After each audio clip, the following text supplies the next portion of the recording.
Happy Victory Monday to the winners, and to the losers, remember, there's always next week. With that being said, I'm your host, REE, aka the Black Adam Scheffner, and this is Reaction Monday, Week 8. Let's get right to it, y'all. Starting off Week 8, we had our Thursday night matchup. We had the Tampa Bay Buccaneers at the Buffalo Bills, a game that Buffalo was able to win 24-18. Shout out to Bills Mafia, my pops and them. Josh Allen shined. He looked good. Tampa Bay almost came back, but the Bills did what they needed to do.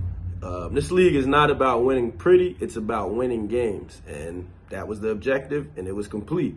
As for the Bucks, they've been a big disappointment to me. It's like as soon as I start giving these players credit, Baker Mayfield, and I get on their little bandwagon, they just don't perform. Maybe I'm bad luck.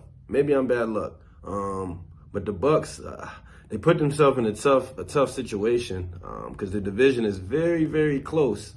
I don't know what to expect from them. The Bills, you kind of know what you're going to get. They're going to be a playoff team every year.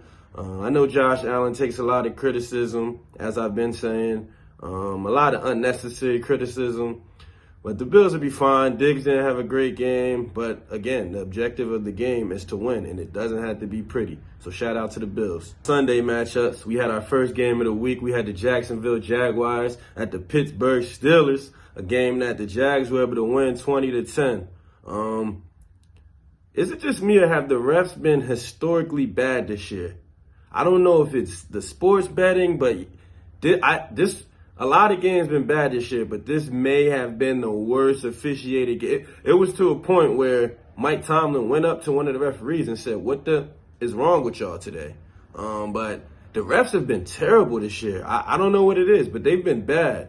The Steelers' offense is not great. The Steelers' offense is trash. We know that. But the defense is what they rely on. But they were playing against the Jags and the referees this week. As far as the Jags move on to 6-2. Let me ask, are the Jags a pretender or a contender? I know it's crazy asking that a team is 6-2, but I don't know. There's something I see in the Jags that I believe they will be in the playoffs, but I just don't expect them to make no crazy run. I see people predicting, what if they make the Super Bowl? I don't see it. I need to see more consistent play out of the Prince, Trevor Lawrence, all those weapons. ETN's been the bright spot of that offense. ETN is the offense as of right now. Calvin Ridley finally had a day. But let me know. Drop that down in the comments. Are the Jags a pretender or a contender? Matchup, we had the New York Jets, Jets, at the New York Giants, a game that the Jets were able to win 13-10 in overtime, and that is now 3 straight wins for the goddamn Jets.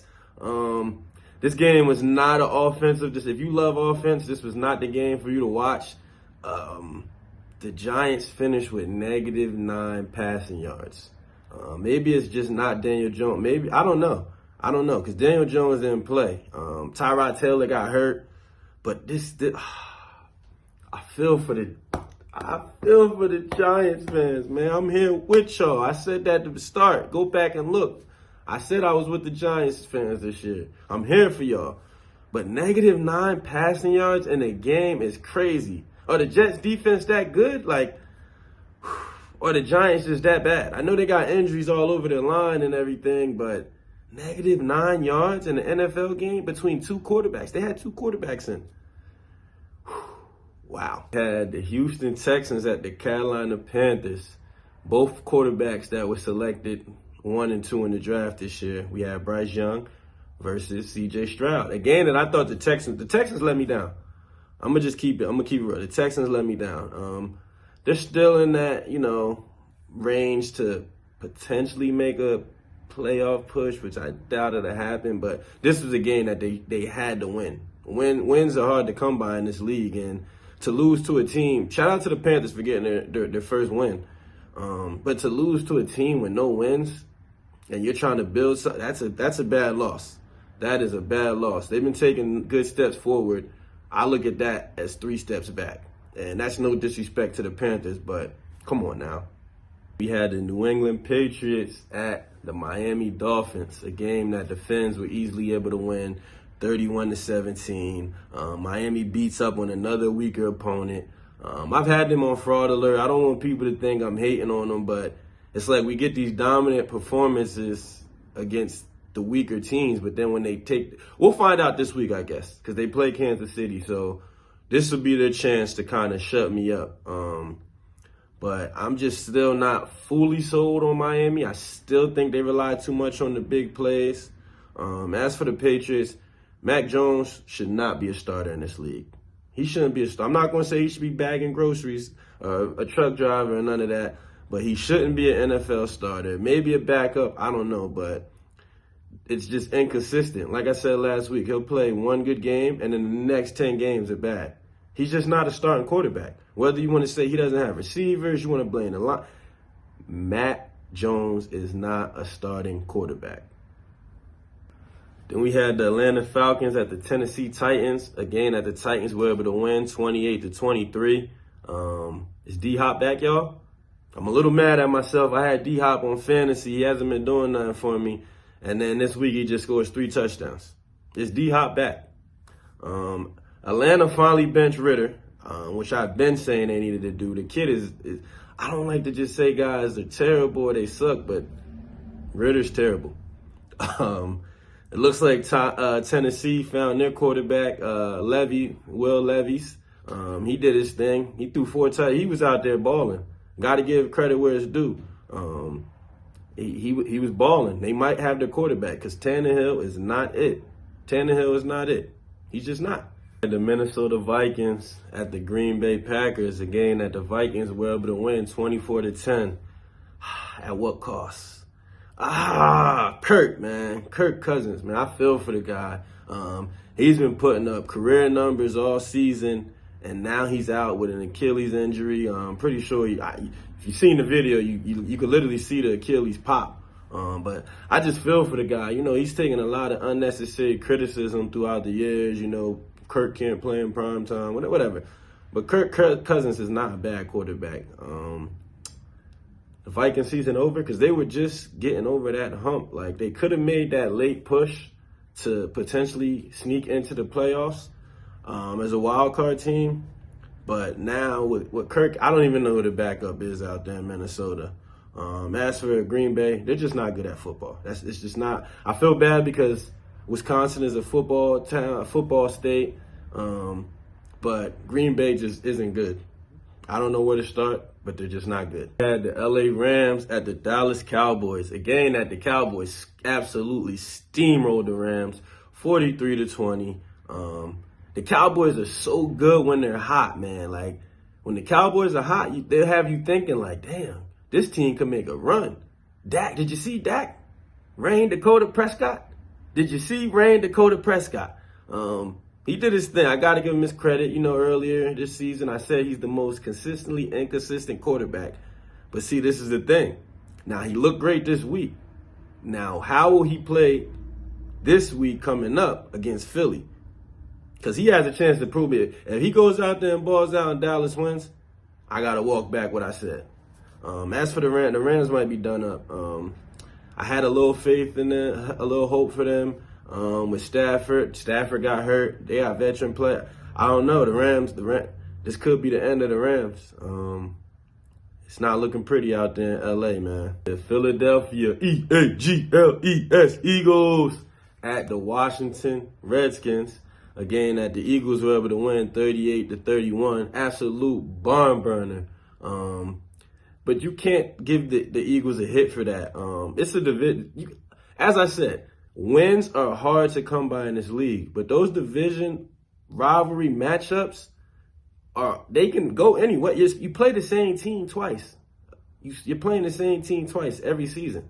The Eagles they did win both matchups, but both matchups been close. Like I said, you can't give the Eagles a hit for that. Washington is a weird team because I feel like they play to the level of their opponent. If you look back on these reactions, you'll see like some weeks I'm praising them, some weeks I'm bashing them. But it's literally because they're playing to the level of whoever the opponent is that week. But did y'all see Jalen Hurts? That boy might be back. I don't know. He might be back. Did y'all see A.J. Brown? Arthur Juan Brown Sr.? Man, AJ Brown, oh man, he's an absolute dog. MVP candidate. Some people saying he's the best in the league. I wouldn't put him above Tyreek at this moment. But I don't know, man. The Eagles play like that, they're going to be hard to beat. I mean, the defense gave up points, but if their offense gets rolling like that, they will be a very tough team to beat. We had the New Orleans Saints at the Indianapolis Colts. The Saints were able to win that game pretty easily, 38-27, and they look pretty damn good, if I must say. Got to give them credit. Are they going to turn it around? Is this the turnaround? Because they still can't make the playoffs. I don't know if I trust Derek Carr and if they'll consistently play like this, but they did look good. As for the Colts, as I've been saying, they're still just not there. Minshew is just not the guy. Obviously, he wasn't the starter coming into the season. He's filling in for injured Anthony Richardson. But don't expect much from the Colts. The Saints potentially could be on the verge of a turnaround. I guess we'll know within the next 3 weeks. Cleveland Browns at the Seattle Seahawks, a game that the Seahawks were able to win 24-20. Another two-loss team. Are the Seahawks a contender or a pretender? I don't know. Drop a comment. Drop a comment. Let me know. Do y'all think the Seahawks are a contender or a pretender? Cleveland, like I said, it was 24-20. It was a close game. Cleveland is battling despite their offensive woes. They're without Chubb. Watson has been hurt. Even when he's been playing, he looks like a shell of his old self. As I said last week, how far can this Cleveland defense take them? I think it's going to be a little tough for them to make the playoffs at this point unless their offense just has this major turnaround. But I'm interested to see. We'll see how it plays out. Then we had the Cincinnati Bengals at the San Fran 49ers. Again, that the Bengals were able to win 31-17. Joe Shiesty back? Is Joe Shiesty back? Because he looked great. The Bengals offense looked great. That's now 3 straight losses for the 49ers. Purdy, is he Purdy good or Purdy bad? You know, I took a lot of criticism for calling him overrated this year. People said he was a hater. Look, I get it. He's the last pick in the draft. But when you have these people hyping him up and saying he's the next Brady and, you know, saying he has one of the prettiest passes in the league and all this, I'm grading off of that standard. And off of those standards, he's overrated. I'll let y'all decide. Is Purdy good? Is Purdy good or is he Purdy bad? Drop a comment. Let me know if y'all think I think he's overrated. San Fran put themselves in a hole. It shows that he can't go off script and make those plays that I'm talking about to lead his team to a victory. He needs everybody. He needs that offense hitting on all cylinders. And I think we're overrating the 49ers defense every year because when they play against great quarterbacks, the Mahomes, the Josh Allens, the Joey B's, they get shredded. They look like Swiss cheese out there. 31, they gave up 31 points. That was a statement game for the Bengals. Then we had my Kansas City defending Super Bowl champion, Kansas City Chiefs, at the Denver Broncos. A game that Denver was able to win 24-9. First and foremost, let's get a moment of silence for Denver ending the streak. All right, we're back. 8 straight years. Kansas City has been whooping Denver for 8 straight years. They were due. I said it the other night. I wouldn't be surprised if we lost. It's hard to beat a team that much. It's hard to beat a team twice in the same season, let alone 8 years. The last time that the Denver Broncos beat Kansas City was Peyton Manning was the quarterback. You know, they're out there. They played Taylor Swift. Taylor, where were you this week? We needed you. Where were you this week, Taylor? When we needed you, where was you at? They played Taylor Swift after the win. I thought it was kind of cheesy. I get it. You've been getting whooped by the same team 8 straight years, but don't act like you just won a Super Bowl. Don't do that. Mahomes was sick. I'm not one to make excuses. If you're out there on the field and you're suited up playing, there is no excuse because you decide to suit up and play. Personally, I think that the Kansas City Chiefs should have rested Mahomes. That was the worst I've seen. Statistically, I believe that was his worst game. Now you got all these Chiefs fans on Twitter overreacting. Oh, we need a receiver. Oh, we look bad. It's one game, y'all. Mahomes he didn't throw a touchdown pass this week, and he's still top 5 in touchdown passes and touchdown yards. I don't think there's a problem. I think you guys just need to relax. The defense did good, but it's hard to win games when you turn the ball over 5 times and you can't score in the red zone. That's a recipe for a loss. And again, like I said, Denver took this game personal. But there's no, I'm not going to put contender alert on the Chiefs. I think they're fine. They have a big matchup coming this week. I think they will win. But just relax. Just relax, y'all. Then we had the Baltimore Ravens at the Arizona Cardinals, a game that Ravens flock was able to win 31-24. Shout out to my boys, that's Ravens fans, my boy Groove, my boy E. The Ravens are rolling right now, and they look, out of all the teams in the AFC that I'm worried about as a Chiefs fan, the Ravens are the one team that I feel like could give us a run for our money. And that's based off their defense and just based off of how dynamic and dangerous a player that Lamar Jackson is. Did y'all see Lamar Jackson? It's like I'm asking y'all that did y'all see Lamar Jackson? The numbers weren't crazy, but again, he is efficient and he's winning games. He is efficient and he is winning games. Arizona, I mean, they don't have much to play for, but they are competing. It's not like they're just getting scrubbed every week. They are competing. You got to tip your hat to that. We're not sure when Kyler Murray's coming back. He's been cleared. Are they tanking? What are they doing? We don't know. We have no clue. But I don't know what to expect from Arizona for the rest of this season because, like I said, I don't know if they're tanking or if they're competing. That's one thing I do know. But as of right now, I have the Ravens as the #1 ranked team in the AFC, just based off of consistency. But we'll see how it plays out. Then we had our Sunday night matchup. The Bears, Chicago Bears at the LA Chargers, a game that the Bolts were able to win 30-13, a game that the Bolts needed to win. They don't want to slip too far. The Chiefs losing definitely helped them out a little bit. I mean, they're probably the only team that will be competing for the AFC West with the Chiefs, but the Chiefs kind of could run away with it if they would like. The Chargers have to keep winning. That's the name of the game. The Bears are a complete dumpster fire. That quarterback they had, I don't know his name. He looked good last week, but this week he looked like a rookie quarterback. There's not very many bright spots with the Bears other than the fact that they have 2 first-round draft picks this year, which they probably will end up wasting.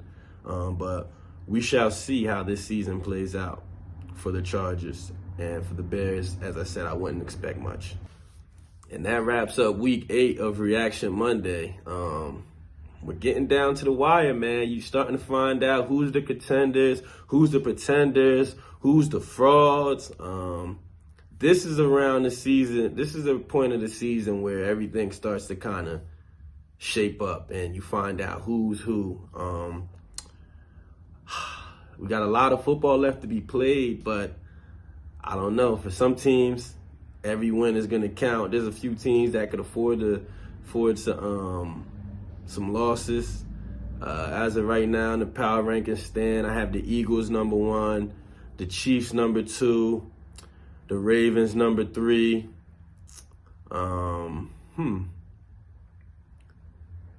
I'll put the Bills at #4. And 5 could be a number if you want to go to Jags, you want to go the line. It just depends. It's all preference with 5. But as of right now, that's my power rankings, the Black Adam Scheffner rankings. But we'll see, man. Shout out to y'all, though, man. Appreciate all the support. Like, comment, subscribe, interact, man. Interact. I like to hear what y'all got to say, too.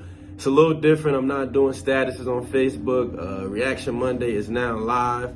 But I would love to hear what y'all got. Drop them comments, man. Y'all acting shy. I'm seeing the views. Where's the comments, man? What y'all got to say, man? I want to hear what y'all got to say, too, man. But that about wraps up week 8. Again, I appreciate the support. Happy Victory Monday to the winners, to the losers. Again, remember, there's always next week. With that being said, I'm the Black Adam Scheffner. This is Reaction Monday, and I'm out.